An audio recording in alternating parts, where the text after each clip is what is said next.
அது வந்து டூ வீலர்ல போறவங்கலாம் வலிக்கு வலிக்கு விழுறாங்க. அந்த மாதிரி சீர்படுத்தாம செம்மைப்படுத்தாம அது காரேஜ் முடிஞ்சவொன்னே அப்படியே போயிட்டாங்க. அது போன்ற நிலைமை. எனவே ஒட்டுமொத்தமா பாத்தீங்கன்னா மக்கள் என்ன எதிர்பார்க்கிறாங்க அதை வந்து செய்யாமல் முழுக்க முழுக்க பாத்தீங்கன்னா ஒரு மக்களை ஏமாற்றுன்றதுல நிறைய ஒரு ஸ்ரீபெரும்புத்துல இருந்து கூட நடத்திருக்கலாம். யாருக்கு எந்த மாற்று கருத்தும் கிடையாது. ஆனா அதை தவிர இங்க நடத்தி பல லட்சம் மக்களை கஷ்டப்படுத்தி ஒரு ஆனந்தப்பட்ட அரசு தான். இதுக்கு வந்து உதயநிதி என்ன பண்ணிருக்காரு, இந்த கார் பெரிய சக்சஸ் ஆயிட்டா மாதிரி வெளியில இருந்து அது என்ன ஊடகங்களே பார்த்துருப்பீங்க. அது இல்ல ஒரு எஃப்ஐஏ சர்டிபிகேட் வந்து எப்போ முன்னாடி வாங்கணும் சர்டிபிகேட் எஃப்ஐஏ பொறுத்து வரல. ஆனா வாங்கினதே பார்த்தீங்கன்னா இவங்க எல்லாம் ரெடி பண்ணிட்டு அதுக்கப்புறம் தான் வந்து சாயந்தரம் வாங்குறாங்க. அதுலயும் பார்த்தீங்கன்னா அந்த பயிற்சி போட்டி அதான் நடந்தது. முதல் சுற்று போட்டி நடக்கல சுத்தமா. அவங்க என்ன டிக்கெட் பொசிஷன்ல. சரி இப்ப நான் கேக்குறேன், இப்ப இந்த கார் ரேஸ் நடத்தினாங்க. ஏற்கனவே 48 கோடி ரூபாய் வந்து முதல்ல வந்து கவர்மெண்ட் வந்து செலவு பண்ணிச்சு.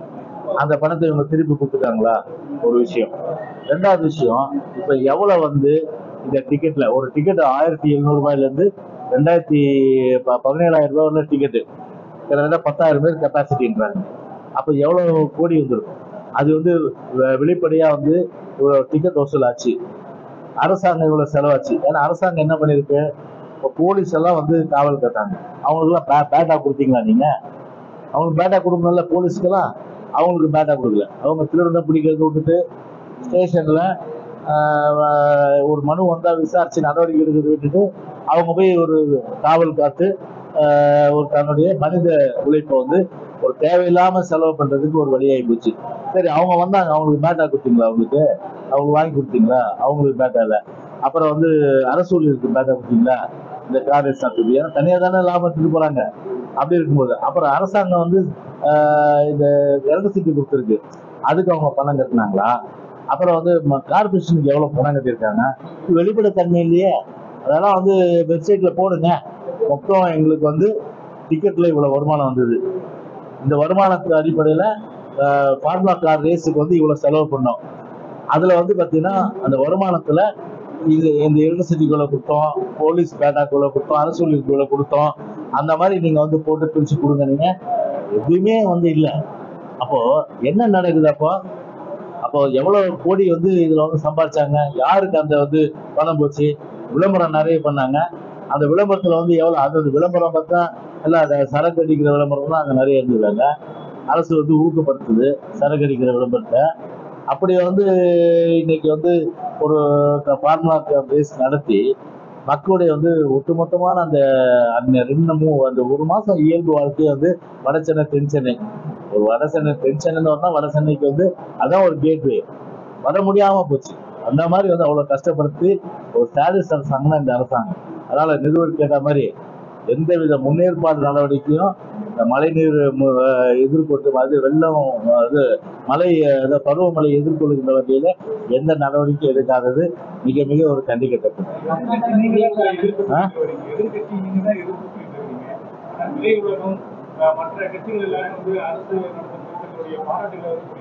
அதுதாங்க, அது ஒரு அதிகாரத்துல ஒரு அரசாங்கம் இருக்கும்போது ஒரு பெரிய அளவுக்கு வந்து திரை பிரபலங்களை வந்து நீங்க கூப்பிட்டு 4 வார்த்தை ஃபார்முலா ரேஸ் பத்தி கொஞ்சம் பாராட்டிட்டு போவாங்க இல்லையா? அது ஒரு பாராட்டாது. அதனால இது வந்து ஒரு பிரம்மையை வந்து ஃபார்முலா கார் ரேஸை போல ஒரு வெற்றி அடைஞ்சுன்னு சொல்லிட்டு ஒரு செயற்கையா திரைப்பிரபலங்கள் அதே போல சில பேரை கொண்டு அந்த கருத்துக்கள் வந்து வெளிவர வைக்கிறது. அதனால அது ஒரு செயற்கையான ஒரு விஷயம்தான். அது இயற்கையா யாரும் சொல்ல, அதிகாரத்துல இருக்காங்க, ஏன் நம்ம பகிர்ச்சிக்கணும்? நீங்க வாங்க 4 வார்த்தை ஃபார்முலா ரேஸை பத்தி ஒரு 4 வார்த்தை பேசிட்டு போங்கன்னா பேசிட்டு போறாங்க. ஆஹா ஓ சூப்பர் நடத்துனாங்க அப்படின்னு. இதுல என்ன பெரிய ஐநா சபையா வந்து சர்டிபிகேட் கொடுத்துச்சு, ஆஹா ஓஹோ சூப்பரா நடத்திட்டாங்கன்னா ஒண்ணுமே இல்லையே.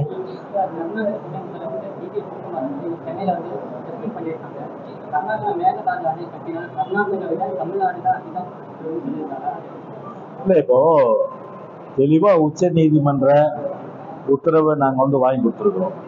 அதாவது வந்து எந்த காலத்திலயும் வந்து அணை வந்து கட்டக்கூடாது, எந்த காலத்திலயும் கர்நாடகா வந்து அணை கட்டக்கூடாது, தெளிவாவே இருக்கு உத்தரவை. ஆனா இத வந்து உரிய இடங்கள்ல உரிய நேரத்துல எடுத்து சொல்ல வேண்டிய பொறுப்பு யாரு? எதிர்க்கட்சியின் அடிப்படையில மக்கள் மத்தியிலையும் ஒரு ஜனநாயக அமைப்புன்னு ஊடகங்கள்கிட்ட நாங்க பேசுறோம். செவிடங்கால சங்கு ஊதுற மாதிரி ஊதிட்டு இருக்கோம். ஆனா இந்த இந்த கார்பரேட் விடியாத அரசாங்கம் பொறுத்தவரையில ஒரு தூங்குமுஞ்சி அரசாங்கமா இருக்குது. எதையுமே கேட்க மாட்டேங்குது. அதை பார்த்தா அந்த அங்க நடக்கிற கூட்டத்துக்கும் ஆளனுப்பது கிடையாது. அங்கேயும் ஒழுங்கா விவாதங்கள் வைக்கிறது கிடையாது. அதனால இங்க சிவகுமார் சொல்லிட்டு போறாரு. இங்க சிவகுமார் ஒரு டெப்டி சிஎம் நீர்வளத்துறை அமைச்சராக இங்க சொல்றாரு. இதே திரு ஸ்டாலின் அங்க எங்க இந்தியா கூட்டணி கூட்டத்துக்கு போறாரு. இந்தியா கூட்டணி கூட்டத்துக்கு எங்க போறாரு? பெங்களூர் போறாரு. பெங்களூர்ல போய் சொல்ல முடியுமா? அதெல்லாம் கட்ட விட மாட்டோம். எந்த ஆணையா இருந்தாலும் சரி. உச்ச நீதிமன்ற ஆணை தெளிவா இருக்குது. அதனால எங்களுடைய தமிழ்நாடு பாலைவனமாகும். எந்த நிலையில நாங்க அனுமதிக்க மாட்டோம். அதையும் வாய் திறந்து ஸ்டாலின் சொல்ல. சிவகுமார் இங்க சொல்றாரு அவங்க ஸ்டேட்டுக்காக. கட்ட முடியாது, அது ஒரு பக்கம் விடுங்க, புரியுதுங்களா? என்ன தலைகள்னாலும் மேல ஏதாவது கட்ட விட மாட்டோம், அது ஒரு விஷயம். ஆனா இந்த இது போய் அங்க போகும்போது அங்க ஏன் சொல்லாங்க? அங்க சொல்லியிருக்கணும் இல்லையா? அங்க கர்நாடகால பெங்களூர்ல போய் ஒரு வார்த்தையோட சொல்லியாங்க. ஆனா இங்க சொல்றாங்க. ஆனா இதுக்கு இப்போ அவர் சொன்னதுக்கு பதில் சொல்ல வேண்டிய அமைச்சர் யாரு? நான் அமைச்சரே எதிர்கட்சியின் அடிப்படையில மக்களுக்கு சொல்றோம். சொல்ல வேண்டிய அமைச்சர் யாருங்க? நீர்வளத்துறை அமைச்சர் இங்க யாரு? இங்க சாட்சாத் யாரு? டெப்டி பிரைம் மினிஸ்டருக்காக கேட்டு கோபப்பட்டு சிங்கப்பூர் போன டெப்டி பிரைம் மினிஸ்டருக்காக கோபப்பட்டு சிங்கப்பூர் போன திரு துரைமுருகன், மாண்புமிகு திரும்ப துரைமுருகன். அவரை இப்ப தேடுறோம். எங்க இருக்காரு? அவரு இங்க இல்ல. ஒரு முதலமைச்சர் இங்க இல்ல. அப்ப நாட்டுல ஒரு அரசாங்கம் நடக்குதா? அப்ப பார்த்தா உண்மையிலேயே பாத்தீங்கன்னா ஒரு காபந்து அரசாங்கம் மாதிரி தான் இன்னைக்கு நடந்துட்டு இருக்கு. தமிழ்நாட்டுல ஒரு காபந்து அரசாங்கம் நடந்துட்டு இருக்கு. ஒரு முதலமைச்சர்ல, நீர்வளத்துறை அமைச்சர்ல எதுவுமே ஒரு செயல்பாடு இல்லாத ஒரு அமைச்சராக தான் இன்னைக்கு இருக்கு. நீர்வளத்துறை அமைச்சர் இங்க இருக்கணும் இல்லையா? இங்க இருந்து அவரை போய் சந்திக்கணும் இல்லையா? இந்த மாதிரி எந்த நிலையில இதை நாங்க அனுமதிக்க மாட்டோம், மேகதாதுன்றது ஏற்றுக்கொள்ள முடியாத விஷயம், உச்ச நீதிமன்றம் ஏற்கனவே தெளிவுபடுத்தி இருக்கு.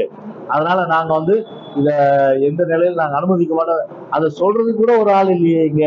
அதுதான் தமிழ்நாட்டுடைய தலையெழுத்து. இதுதான் தமிழ்நாட்டுடைய தலையெழுத்தா? ஒரு அமைச்சர் இல்ல, ஒரு முதலமைச்சர் இல்ல. முதலமைச்சர் தானே அங்க அமெரிக்கால போட்டோ ஷூட் எடுத்துட்டு இருக்காங்க. ஊடகங்கள்ல பார்த்துருப்பீங்க. ஒரு கார் டிரைவர் இல்லாம ஓடுற காரு. இங்க பார்த்தா எல்லாம் தள்ளு வண்டியா இருக்குங்க. இங்க பார்த்தா திருவட்டூர்ல ஒரு தாசார் வண்டியை தள்ளின்னு போறாங்க. இங்க தாசார் வண்டியை அவருக்கு வண்டி கொடுக்க வக்கில்ல, அவருக்கு வண்டி கொடுக்க புது வண்டி கொடுக்க வக்கில்ல. பெரும்பாலான பேருந்துகள் மழைக்காலம் வருதுப்பா. உள்ளே கொடை பிடிச்சின்னு போனோம் பஸ்ஸுக்குள்ள. இப்ப பேருந்துக்குள்ள அங்கங்க பஸ் நிக்குது, தள்ளு வண்டி மாதிரி தள்ளுது. மொத்தத்துல இது தள்ளுவண்டி அரசாங்கம். தள்ளுவண்டி அரசாங்கம்ன்றது இந்த கார்பரேட் விடேட் அரசாங்கம். அதனால ஒரு முதலமைச்சரும் கிடையாது, ஒரு அமைச்சரும் கிடையாது, பதில் சொல்றதுக்கு யாருமே இல்லாம இன்னைக்கு ஒரு காபந்து சர்க்கார் தான் இன்னைக்கு தமிழ்நாட்டு நடந்துட்டு இருக்கு. இன்னைக்கு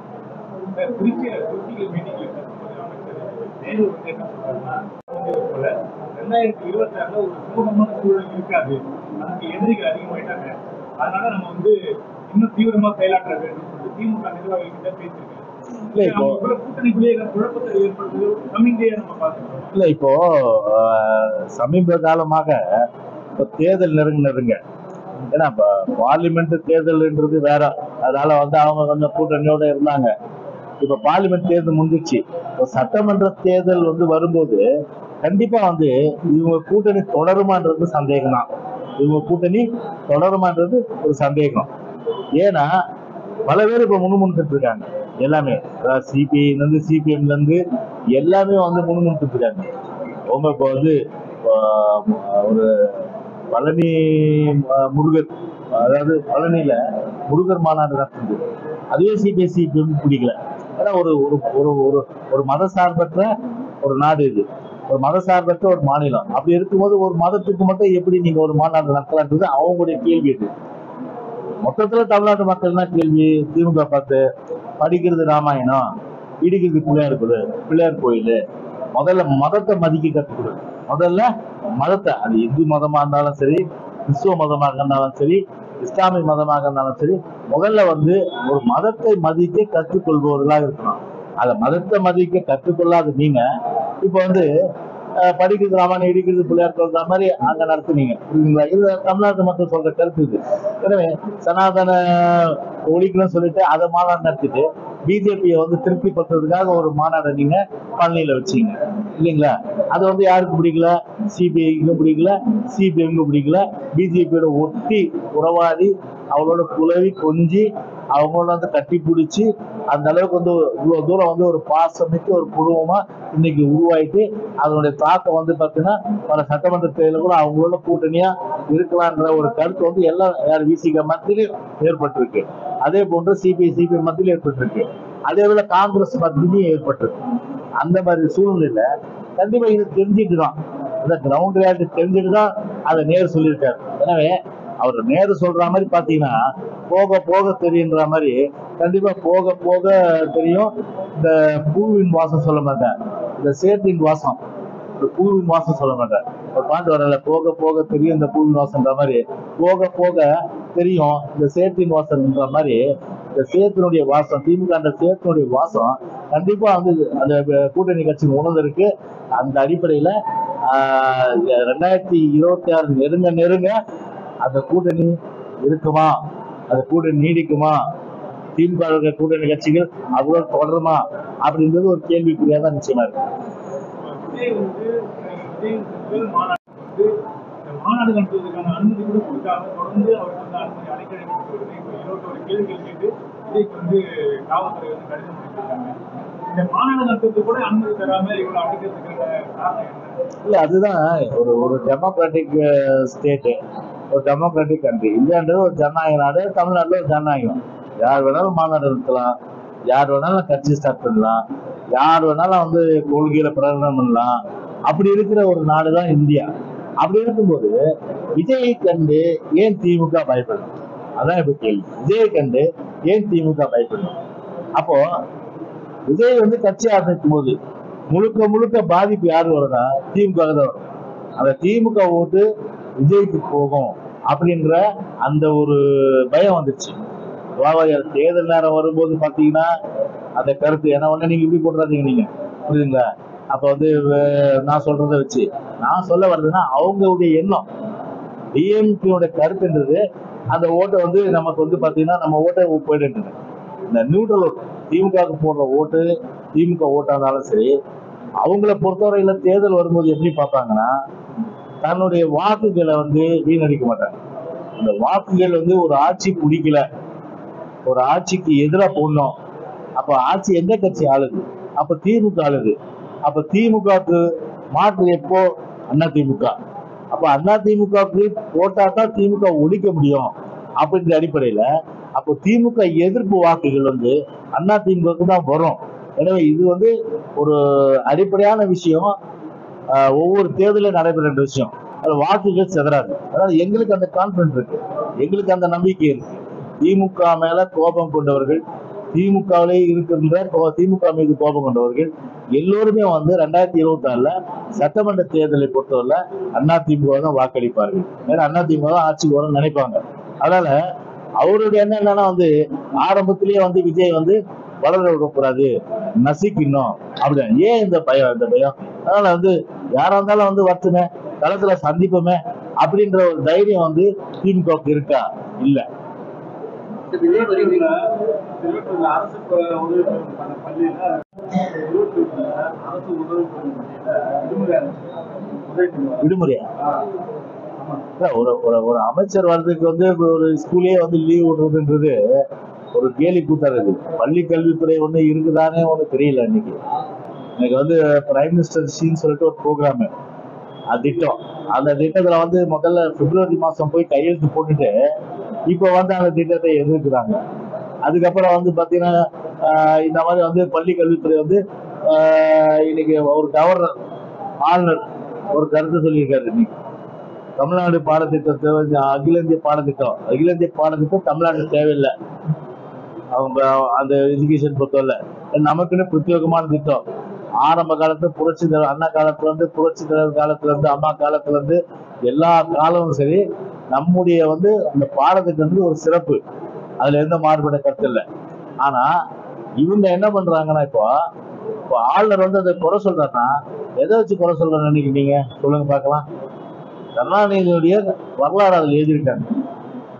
ஒரு அறிஞர் பெருமக்கள் ஒரு சுதந்திரத்துக்காக போராடிய ஒரு பெருமகனார்கள், ஒரு வீரர்கள். அதே போன்று தமிழ்நாட்டினுடைய ஒரு மேம்பாட்டுக்காக தியாகம் செய்தவர்கள். அப்படிப்பட்டவர்களுடைய வாழ்க்கை வரலாற்றை வந்து பாடத்திட்டத்துல இருந்தா அது நல்ல விஷயம். அதனாலதான் அவர் ஆளுநர் என்ன சொல்லியிருக்காரு, அப்படிப்பட்டது இல்லாம கருணாநிதி மட்டும் ஏற்றிருக்கிறதுனால அவர் வந்து சரியில்லைன்றது. அதான் அப்படிதான் நம்ம எடுத்துக்க முடியும்.